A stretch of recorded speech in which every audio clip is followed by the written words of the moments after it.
Hey everyone, Sheila here from Life with Pets. So for those of you that don't know, this is our 125 gallon tank and we have been in the process of adding and filling in the two gaps down here. We did gravel, a very fine gravel by Carib Sea, and we did put plants in, and unfortunately the clown barbs decided that they wanted to do their own landscaping and they dug them all up and they were trying to eat them, and so we did have to take them out of the tank and we've put them into a different tank.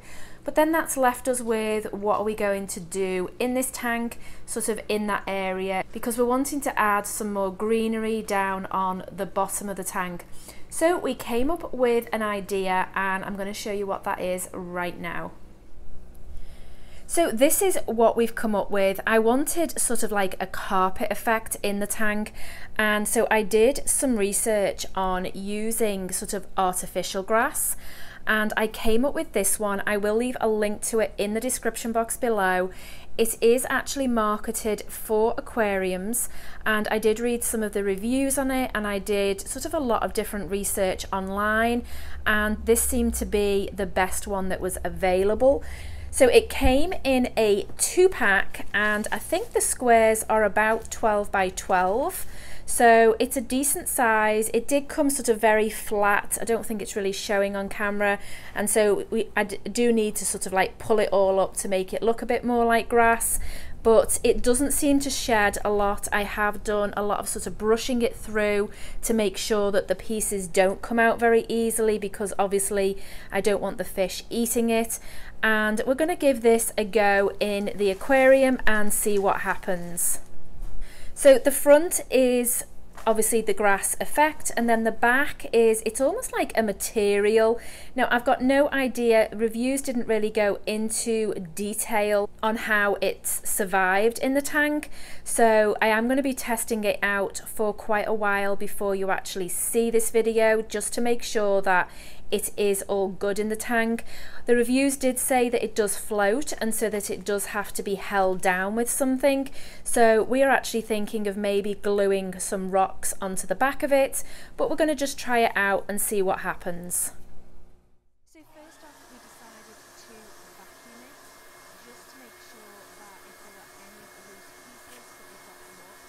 Also, we thought it would be a good way to sort of get the grass to stand up, because let's say it had been flat packed and so it was laying extremely flat, and so we went over this for quite a while just to make sure any loose pieces were gotten up. Also, it did then give us an indication to where the pieces came up really easily as well, and I have to say it didn't. We got very few pieces out of it, so that was very encouraging for us. Start cutting. Okay, so we have measured where we actually want to cut. We've only done sort of rough measurements and we're hoping it will cut with scissors. We're not quite sure, sort of the material does seem to be like a woven material on the back, so it should in theory cut with scissors. Yeah, it seems to be doing a good job. So once we've gone through the cutting out what we wanted, we did several pieces and cut them all out. We then vacuumed it again to make sure again we got any loose edges, especially with having cut it. We wanted to make sure that again there were no loose pieces. This was my main concern, knowing how the barbs pull up plants and they're just terrible with them. So I wanted to make sure that there were no loose bits on the pieces that we were going to put in the tank, because obviously I didn't want them eating it. When it went into the tank, it wasn't super floaty. It did want to float, but it wasn't as bad as we were expecting it to be. I think also for us the good thing was having the dark substrate, then because the back was also very dark, it actually sort of went very well. We did end up going back, as you will see at the end, and adding sort of substrate all around it and almost burying it into the substrate, and that made a huge difference in the overall look that we got. If you see the Anubias there, that is the sort of damage I am talking about that the barbs have done. Absolutely unbelievable. Most fish don't bother with Anubias plants, but for whatever reason the barbs just go crazy over them. They play soccer with them. They will chew a piece off and then they will just fly around the tank chasing each other, and that has just become a game to them. So we did the same process all throughout the tank, where we actually wanted to put some grass. I'm not sure whether we will do some more over time, but we just want to see how this looks before we add much more. I also want to see how it survives in the tank. Do we end up with a lot of algae, and if we do, how do we go about cleaning it? Are the barbs able to pull it up?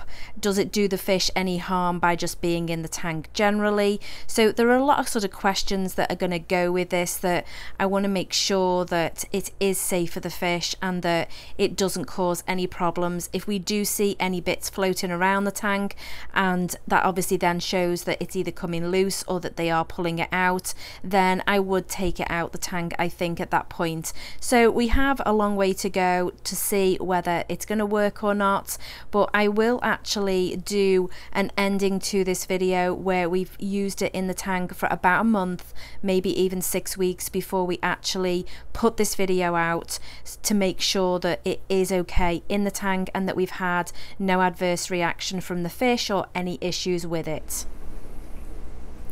So this is the overall look, and we are very, very pleased with it.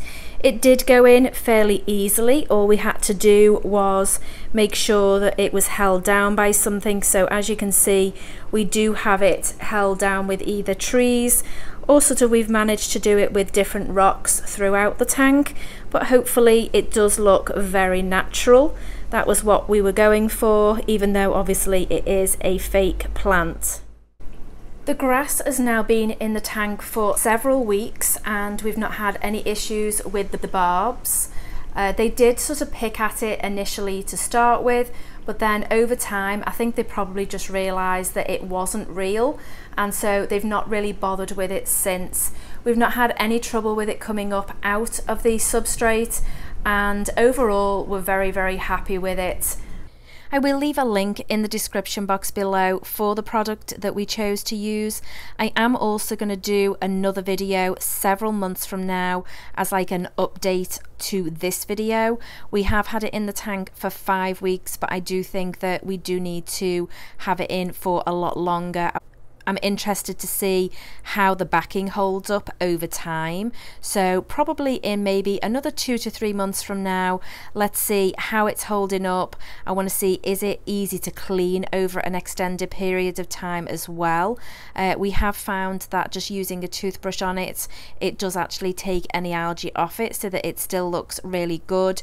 But again, over time, would that still be the case? So I feel that there is a lot more that we need to go into with this product. However, certainly first impressions are absolutely fantastic and I would recommend it. We are going to try it in a few of our other tanks, so make sure you watch out for those videos. Alright guys, thanks for watching. If you're not subscribed, then go ahead and hit that subscribe button and also turn on notifications so that you know when we upload again. Alright guys, thanks for watching and we'll see you next time.